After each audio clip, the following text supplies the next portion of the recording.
enough of this joking around, let's get to the real science. So, the plan for today looks something like this. We're going to talk about what furries are, get everyone on the same page because some folks are pretty new to it. We're going to talk about the demographic composition of the fandom. We'll then talk about what furries do.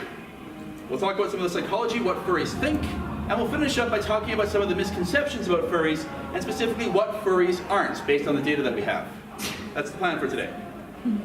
What furries are, we're going to take the approach that we're aliens coming to the planet for the first time, stumbling upon furries.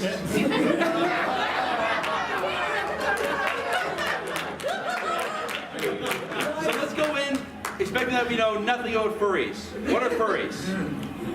Furries are fans. In a nutshell, furries are fans. The way that Star Trek fans are fans of Star Trek, and Harry Potter fans are fans of Harry Potter, furries are fans of media that feature walking, talking animal characters. Now you might be saying to yourself, well hold on, my grandmother likes that movie Zootopia, does that make her a furry? That would be awesome. But no, not necessarily. Because it's about more than just liking this anthropomorphic animal media. It also has the second component to it. You like it enough that you integrate it into your own identity. I don't just like Zootopia, but it's starting to influence my behavior. I'm starting to hang out with other people who like Zootopia. I'm starting to spend considerable amounts of money on Zootopia stuff. I'm going to conventions to be around other people who like Zootopia. So insofar as it's affecting your behavior, your sense of identity, then yes, I would consider you to be a fan of furry. So that's sort of what it means. It's the difference between just liking it and actually having it as part of your identity. So that's sort of the definition we're going with when we're talking about what a furry is. Now, how do you get furries?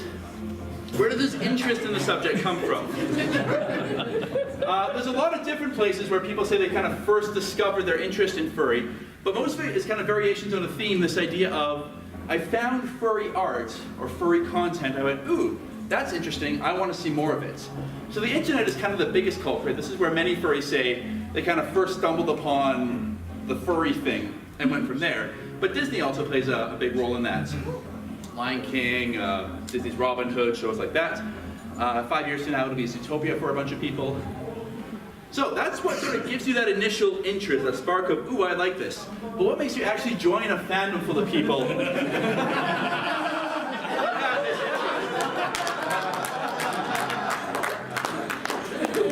The biggest, for people who can't read, Ricky, it's too late, mother, I have seen everything. So the biggest reason people take the plunge and jump into the fandom itself is because of the sense of community or belongingness that it provides. Furries like being furry with other furries. Also because it gives them a way to find more furry content. When you know other furries, they can tell you where the rest of the furry content is. Cool. So the sense of community and belongingness is a very central, important part of the furry fandom. In fact, when you compare furries to anime fans, both online and convention going, and sport fans, furries are the most driven by this sense of community. So community and belongingness is much more important to furries than it is to other fan groups. Oh, yes. That's supposed to be animated, but it didn't work. It's supposed to be. Also, it's fun. You know, big surprise, being a furry is kind of fun, going to furry conventions is kind of fun. That's the biggest motivator. That's why the most furries do it, is because it's fun. So let's take a step back and look at what this group of furries as a group kind of looks like if you're to take a snapshot of them. The first thing you might notice is that they're relatively young. Our data only allows us to go 18 and above, but there is other data out there which includes teenagers, and we find that the vast majority of furries are in their mid-teens to early 20s. You see a considerable drop-off in age after the sort of early 20s, to the point where if you're over the age of 30, you're in the top 10%. Something that became very salient to me as I turned 30 last year. I had that moment of realization that, oh crap, 90% of furries are younger than me, and it just gets worse. That said, there are plenty of furries who are well into their 40s, 50s, 60s, and 70s, and so on. The term gray muzzles is sometimes used to describe these furries, not by all of them. The average gray muzzle is about 42 to 43 years old. This is the sort of impression of what the average gray muzzle may look like. The older furries in the room are laughing, the younger furries are going, what the hell is ACL? Alright. So, the average furry has been interested in furry content for about 7 to 8 years. If you think that the average furry is in their sort of late teens, early 20s, this means that on average, the average furry has started to have this interest in sort of their mid to late teens. What's interesting is that most furries say that they found out about furry at one point in time, but it wasn't until about a year or two later that they actually found the fandom and kind of had a chance to hang out with other furries. Meaning there's about a year or two in there where you're kind of alone. You have this weird little interest and you don't really know how to talk to anyone about it. You're kind of, anyone sort of understand that feeling? Yes. Perfect, okay, great. So I'm not just talking out of my ass here, that's great. All right. Trajectory of interest in the fandom. So whether you've been in the fandom for 5 years, 10 years, 20 years, or a week, this tends to be the kind of trajectory you find. 10 years ago, I wasn't all that furry. Today I'm like really, really furry, and it's gonna be more of the same, or I might even get more furry as time goes on. This is what furries expect when it comes to their participation in the fandom. Look at just sort of the next year from now, most furries expect to be either more the same, or gets better, or even just a slightly bit worse. Most furries expect to be here forever. A small handful of furries who expect to be on their way out. And this is what's interesting to us. Because when you look at that data, there's a lot of fall off. By the time you get 25, most furries who were here at 20 aren't here at 25, which is like, well, what happened? No one sees it coming except for a small handful of people. And we're still trying to study these people, but they kind of leave the fandom, which makes it kind of hard. We have data on it though, and I'll be talking about that a little bit later, some of the reasons why people might want to leave the fandom. So stick with me on that. Let's see, some more demographic snapshots of the fandom. The fandom is predominantly white, about 85% of furries are white. About 4% of furries are Asian, or self-identify as Asian. Another 2 to 4% of furries identify as Hispanic, and about 3% of furries identify as Black. You got no data on who identifies as Native American? There is, but it's quite small. I'm Native American. I'm not trying to pretend that you're not there. It's just, it's very, very small. So. The fandom tends to be well educated. So when you look at furries, most furries have completed high school and have continued on into either currently pursuing post-secondary education or already completed post-secondary education. And regardless of their academic sort of endeavors, furries tend to do pretty well in school. Furries tend to, on average, have an average grade between sort of the high B's, low A's.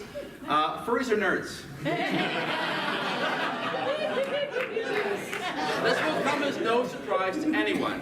But there are other stereotypes that come along with being a nerd, including living in your parents' basement. So, allow me to explain. Yes. So there is a distinction here between furries under the age of 24 and furries over the age of 24. We live in a time where millennials find it harder and harder to move out of the parents' house, in part because careers aren't there, in part because so many of them are going to school, and as you saw on earlier slides, many furries go to post-secondary education, making it harder to move out. This is why, there's some truth to it, but it's not the case that a lot of 40-year-old furries are living with their parents.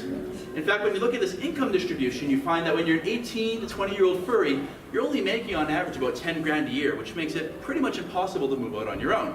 By the time you're getting into your 30s and such, though, you're into making $30,000, $40,000, $50,000 a year, and it's much easier for you, obviously, to move out. So this isn't unique to furries. If anyone's wondering, the average furry makes $29,403 a year. So furries keep busy. About half of furries say that they currently work part-time or full-time employment, and about another half of furries say that they're currently in sort of part-time or full-time education. In terms of the spiritual or religious composition of the fandom, it tends to be fairly consistent across samples. We tend to usually find about a quarter of furries say that they're Christian. Between 1/3 and 1/2 of furries identify as atheist or agnostic. You tend to get about 10% of furries who say they're pagan or Wiccan, and the rest is a grab bag of everything else, ranging from Judaism to Satanism to deism to... When you get furries in other boxes, they get creative. So... Okay, so political orientation. In addition to being very diverse in terms of their religious background, furries are also very diverse in terms of their political background, ranging from very conservative to very liberal.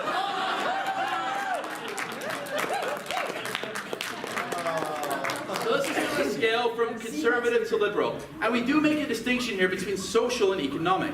So if you look at the red bars here, you tend to see that on social issues, furries tend to be very progressive. These are things like issues towards gay marriage or transgender rights. Furries are very progressive and forward-thinking in that regard. When it comes to economic issues, the green bars, oops, I pushed it. There we go. We're good. All right. Furries tend to be kind of all over the place. This is things like, should we privatize healthcare? These are things like, having a more conservative budget and sort of what we spend money on. Furries are kind of all over the board in that regard. But we do see that sort of a mixed bag of political orientations all kind of under the same roof because we all just share an interest in furry media.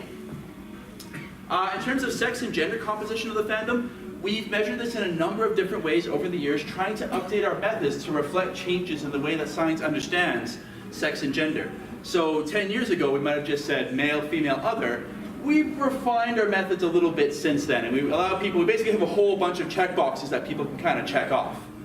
Regardless of how we measure it, we tend to find that the fandom is a particularly masculine or male space, typically by a factor of about 2 to 3 to 1, 2/3 to 1. We also find that about 10% of furries identify as genderqueer or non-binary, not falling nicely into a male or female dichotomy. People who are assigned female at birth tend to be more likely to be transgender in the fandom and are about 5 times more likely to identify as genderqueer or non-binary. So this idea that the fandom is more male than female isn't unique to the furry fandom. In fact, when you look at the anime fandom or the sport fandom, we tend to see similar distributions. We do see a slight, closer to sort of 1-to-1 in the anime convention-going fans sort of fandom. Transgender furries, as I mentioned, about 2% of furries are transgender. This is a number that, oh, cool, sorry. Should I speak slower or are we good? Or? Okay, sorry, I got distracted. All right, so yes, about 2% of furries are transgender. This is a number that's about 7 times higher than the general population, and definitely more than you see in other conventions, to be sure. Okay, so this is a traditional Kinsey scale. You may have heard about Alfred Kinsey. This is his scale, which goes, it's a 7-point scale ranging from exclusively heterosexual all the way over to exclusively homosexual. So the blue bars represent the average American, and what you see here is that about 90% of Americans say they are exclusively or predominantly heterosexual. On the right side, you see that very few of the average American population identify as exclusively or predominantly homosexual. With furries, the red bars, that's not quite the case.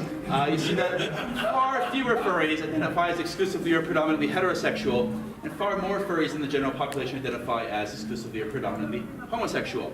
In addition, 15% of furries don't fall anywhere on the spectrum, identifying either as asexual, pansexual, demisexual, anything sort of across the board. We do give that option in our surveys to sort of write in something if it doesn't fall nicely onto this, this scale. We also find that there's a difference between males and females in the fandom with regard to their sexual orientation, finding, looking at the blue bars, that males are much more likely than females are to be exclusively homosexual, whereas the reverse is true. The reverse is true for females in the fandom. What's really cool is that this is the complete opposite of what you find in every other fandom we've found. In every other fandom we've looked at, it's the women who are more likely to be non-heterosexual. In the furry fandom, it's the men who are more likely to be non-heterosexual. So, sort of looking at it this way, heterosexuality, furries are far less likely to be heterosexual than other fans. I ship them. Furries are more likely than other fan groups to be bisexual. They're also more likely to be homosexual. Yeah. Okay. And they're pretty comparable in terms of asexuality. So they're pretty comparable to other fan groups. The different colors, by the way, mean whether they're statistically significantly different. If they share a color, it means they did not differ statistically significantly from one another. Right, so males and females in the fandom also differ with regard to their relationship status. So you see here that the men in the fandom are far more likely to be single than women in the fandom, and the reverse is true when it comes to dating or being in long-term committed relationships, where women are far more likely to be in relationships. Oh, that's fine. Now, an interesting thing happens though when you look at sexual orientation. This is kind of the reverse if you look at gays versus non-heterosexual people in the furry fandom. We find that if you are gay in the furry fandom, you are quite significantly likely to find your partner in the furry fandom. And people have asked me in the past, if I'm looking for a partner, should I look for a significant other in the furry fandom? And my answer is, well, it depends on what you're looking for in a partner. If you're looking for a male partner, so you're a straight woman or a gay man, yeah, the fandom's a great place to find a partner. If your preferred partner is female, you may have better luck going to, say, the anime fandom or a related fandom and trying to get them interested in the furry fandom.